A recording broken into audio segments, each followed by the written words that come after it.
Chag Sameach. Rabbi Levi Yitzhak Mibarditchov raconte qu'un jour il voulait manger un poulet.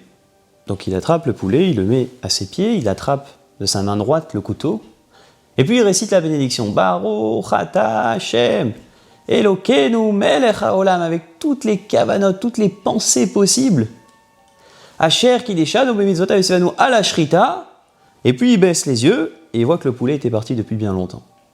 Alors il a pris de là une très très bonne leçon. Il a dit des fois, on passe beaucoup de temps dans la théorie et dans les pensées, et puis on passe à côté de l'essentiel. Dans quelques jours, on est dans la fête, le jour de Kippour, et on se demande, mais c'est quoi l'essentiel du jour de Kippour? Et comment on fait pour ne pas passer à côté de l'essentiel de Kippour? Eh bien, le jour de Kippour, comme son nom l'indique, Kippour, c'est là pour pardonner. Est-ce que, réellement, Hachem, le jour de Kippour, il peut pardonner toutes les fautes? Est-ce que quelqu'un qui a fauté toute l'année, qui a fait des fautes très très graves, est-ce qu'Hachem vraiment il passe l'éponge, il remet les compteurs à zéro en une journée de prière? Eh bien la réponse, elle est dans la Tfila, puisqu'on dit dans la Tfila, Chadesh Yamenu Kekedem. On demande à Dieu de nous rendre nos jours Kedem d'avant. C'est quoi ces jours d'avant? De quel jour on parle? Alors un matin après la Tfila, le Rav Ovadia Yosef raconte. Vous savez, dans la Torah, on a le droit de transgresser les 613 mitzvot pour sauver une vie. Les 613, à part 3 interdits. Le meurtre, shfichut damim, gilou yarayot, les rapports interdits, et enfin, avodah zara, l'idolâtrie.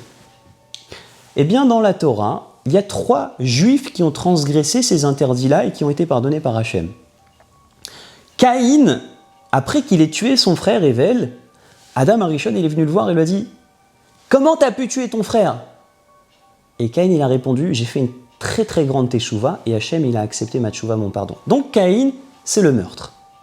David, à son niveau, on considère qu'il a commis les rapports interdits. Alors bien sûr, vous allez me dire, dans la Gemara, c'est marqué qu'on va justifier le comportement de David, il avait une bonne intention derrière, mais comme c'était un grand sadique, à son niveau, on considère qu'il a enfreint les rapports interdits.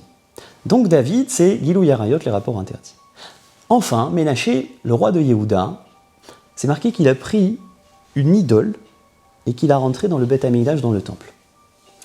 Alors bien sûr, il a voulu faire teshuva, demander pardon à Hachem, et il est marqué là-bas dans la Gemara que les anges, ils ont voulu bloquer sa teshuva, mais Hachem, il les a balayés, il a pris directement la teshuva de Ménaché, et Ménaché, il a été pardonné.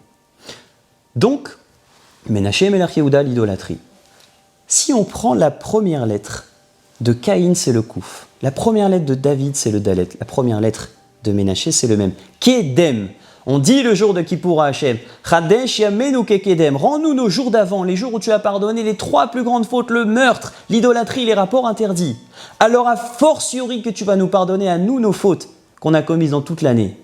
Prends ces fautes-là, efface-les et mets les compteurs à zéro. Ça, c'est l'essentiel du jour de Kippour. Aval Chatanu Lefanecha. Hachem, pardonne-nous. Mais pour ça, il faut se concentrer pendant la journée de Kippour. Dire Hachem, je suis là aujourd'hui toute la journée dans la synagogue, dans la choule, pour te demander pardon. S'il te plaît, pardonne-moi mes fautes. Chag Sameach.